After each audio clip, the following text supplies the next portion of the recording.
this cheese max was created for that. But, you know, Kasi for the good of everyone naman eh. kahit, ikaw, G, meron ka pang show, di ba, na gustong ano Oy, this Saturday, eto no, yung RJA tsaka RVA production. Oh, yun. Yung Yes. Emerge 2. Sold out na. Yan. Sold out na yan. Oh, sold out na. Yes. This is featuring Alisa Bonoobra, yung ating Voice of the Philippines Season 2 Yes. first runner-up at X Factor finalist din sa UK.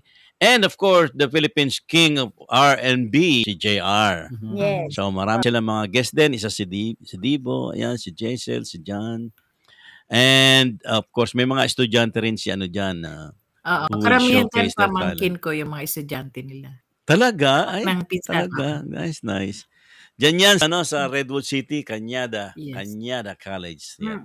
And RVA Yeah, is Emerge. RVA is Ateneo. Ateneo, Yes. RVA. Oh, si ano din, yung mag-asawa rin. Tsaka si RJ. So there's also another show, hindi ko na-forward sa'yo, G. It's Fede Los Reyes with Alisa Bonoobra, Oo nga. Giselle meron din. Smith, and Josh Marquina. It's called High Five 5th Anniversary Celebration. This will be on October 18, Saturday. Next week. Next week na. It's at the Burlingame Masonic Lodge. And Okay. the ticket is 125, but it includes appetizers, wine, beer, and alcoholic beverages. May see. cocktail reception, the music at 7 p.m. So okay na, di ba? Yeah. Daw yung food. So, kaso hindi naman din kami makakapunta. At syempre, yung ating national artist, walang iba kundi si Mr. C, tinatawag Mr. C, Ryan Cayabyab. Yes. And his singers. No? Meron din dito October sa Hawaii.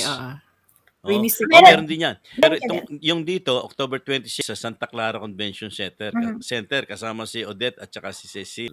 Special guest Ayan. sila. Ayan.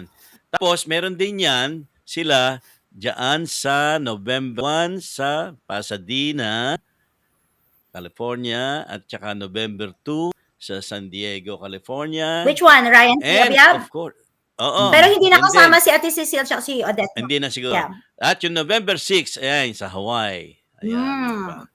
Ayan. And then we have Yan, magagaling yung mga singer niyan yan.